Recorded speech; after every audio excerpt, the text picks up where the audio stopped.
So now that the famous Dundee incident where a 12-year-old girl was given terrible abuse for having two bladed weapons in August 2025, now that case is over and the female adult involved in it pleaded guilty earlier, and Belov, the male, he today was found guilty with, what did he get? Behaving in a threatening manner and assault. Okay, so now we've put that to bed and we can stop the nonsense that the young girls were the perpetrators of this crime. And I've spoke today with Joanna, who has got lots of experience with trauma psychology through professional connections, and how trauma informed practice should work. And she was very, very disappointed about the way these young people were treated from the get-go, as we all are. But with Joanna's experience, I'll let her tell the story, because this woman has first-hand experience of how these things should be treated and how they were treated in this situation. And she's very, very angry about this case and how it was handled from the get-go. So let's hear what Joanna had to say. I suppose today we see a really holistic outcome in terms of the Dundee case, which brought a lot of attention to Scotland and Scotland's deprived communities, as well as the case of what appeared to be a 12-year-old girl brandishing two bladed objects on camera. She appeared scared and terrified, and it appeared that there was a male adult filming her, and there appeared to be a dominant position for me in that film where the male was filming her. That video then went viral. I believe that some prominent individuals such as Elon Musk made some comments on the video. There was an immediate reaction across the Scottish political establishment which seek to demonise the girl and girls involved, and which seemed to elevate the individuals behind the camera who had a different accent into the position of being victims. At that point in time, we didn't know that they were adults, but you could presume that that was an adult male behind the camera. A statement was released from a female in Police Scotland in written format and distributed on the web, asking people not to spread misinformation. That statement to me very much appeared to demonise the child that was involved and that appeared scared and petrified. And it also appeared to elevate the people behind the camera into the position of assumed victim. I believe it was phrased that, you know, the individuals behind the camera were approached by quote unquote youths. So there was a reverberation of a very similar reaction throughout Scotland involving the whole of the political establishment. People sought to demonise these wee girls and raise the people behind the camera to the status of victim. And it was an assumptive and it was a reactive reaction across Scotland, which I think created a lot of anger. We saw people like the relevant Humza Yousaf make unsurprising statements. His reactions, it's not really relevant to Scotland nowadays. But more disappointingly, we saw similar reactions from supposed feminists who are supposed to stick up for women and children. They again demonised the wee girl at in this case. I suppose why I'm so disappointed with Police Scotland's reaction is that is because they're supposed to be an institution that polices without fear or favour. They're also an institution which have a knife crime reduction policy and a violence reduction remit that runs right through it. It is an ideological violence reduction remit which recruits people with lived experience and which is informed by people with lived experience of carrying weapons. A lot of the people that inform their policy and that drive in the organisation are people who have formerly carried weapons. One of the things that they do point out is that people carry weapons because they're scared. The knife crime and the violence reduction remit, as far as I'm aware, is very much targeted towards young people. Because if you can stop people carrying knives and explore the reasons why they're doing it at a young age, you can start to encourage them not to do that on the street and to turn their life around and create a different pathway. For me, Police Scotland, with their initial statement, didn't engage that violence reduction policy or remit at all. Not only that, but there's a child protection remit that comes under Police Scotland's policies. They have a duty of care to children in general. I suppose when that video was released, the country was talking about the grooming gangs, it was talking about the Casey report. There were lots of individuals very courageously standing up and talking about their own lived experiences of having been part of the grooming gangs. Within the context of those discussions, for Police Scotland to release that statement, I find it extremely disappointing. They should know that young girls have been criminalised by groups of men, and they didn't wait around to see whether that had been the case or whether the girls had had problems that had led them into the position that they were in. There was an immediate assumptive statement released.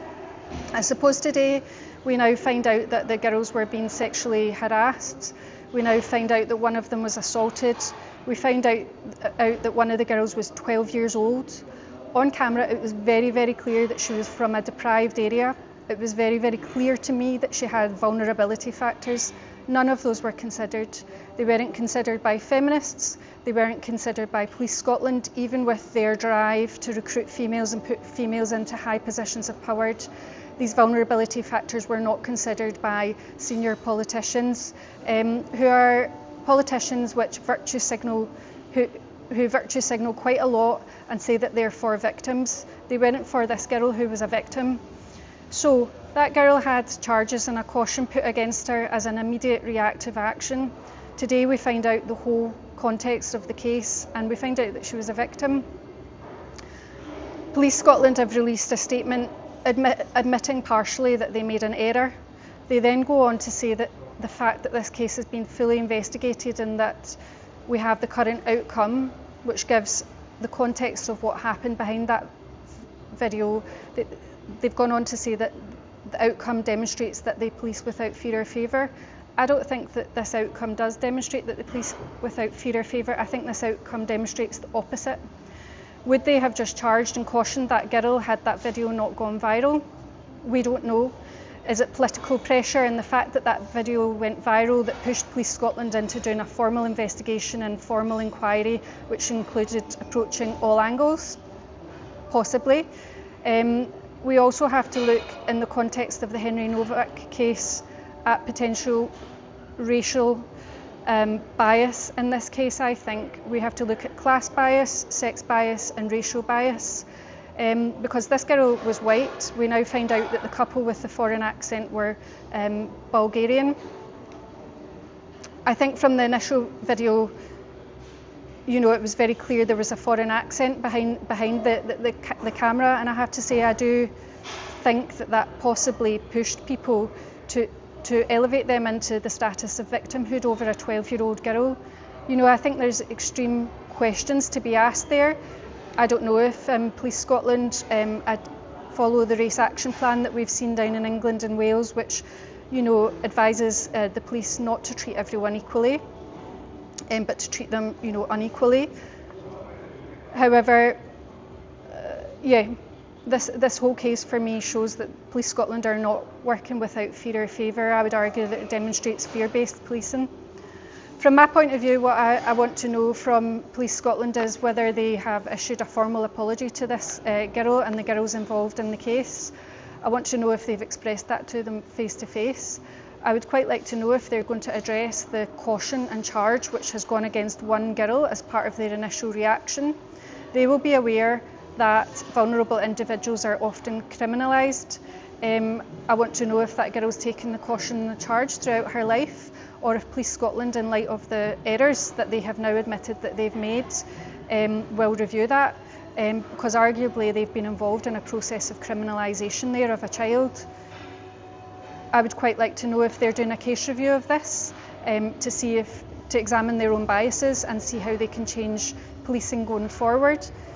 Why is this important? I think it's very important simply because if this is not addressed, and if Police Scotland do not analyse how they have addressed this case, this girl, this isolated fluke of a case which has gone viral, then we will find that there are lots of other victims in the future. And I think it's really important for them to analyse this to protect today's children and tomorrow's children. Obviously, I've focused very heavily on Police Scotland's response. We're aware that Nadia Lekla and Humza Yousaf have made extremely inappropriate responses as well. I'm not looking for answerability from them. I feel that they're irrelevant. They've made so many completely wide of the mark statements in Scotland that, you know, I don't really pay attention to them anymore. In terms of the feminists, I think they have to examine themselves, but actually I think they've really put themselves into a position of irrelevance as well, given how much they put children and women in active danger with their ideology. What's not acceptable though is if we continue with Scotland's formal institutions not applying their child protection policies appropriately, their violence reduction initiatives appropriately, and when they don't seem to be applying equal treatment to all individuals appropriately, especially when it involves, you know, a deprived, vulnerable child who is very visibly scared. I just don't think it's acceptable, and I think it needs examined. So there you go. Joanna covered that far better than I ever could because of her experience and her expertise, and I hope you can understand what she was saying there about how ridiculous this whole case was from day one, and her disappointment, how the police, the government, the media all failed these young people in this instance. So if you want others to see the video, make sure you click the thumbs up, please, as usual. Comments, you've been smashing the comments for me this last couple of weeks, and it's having a great response to YouTube. The videos are flying, to be perfectly honest with you. And just double check you're still subscribed. YouTube will put a video up here for you. If you haven't seen that one, they recommend it. And down here you've got my logo if you've not already subscribed to the channel. But more important than all that, unless you're the type of person who jumps in with 2 feet to tackle a young female and blame her for a situation that was not her doing, then know you. But see everybody else, have a great day. Cheery bye now.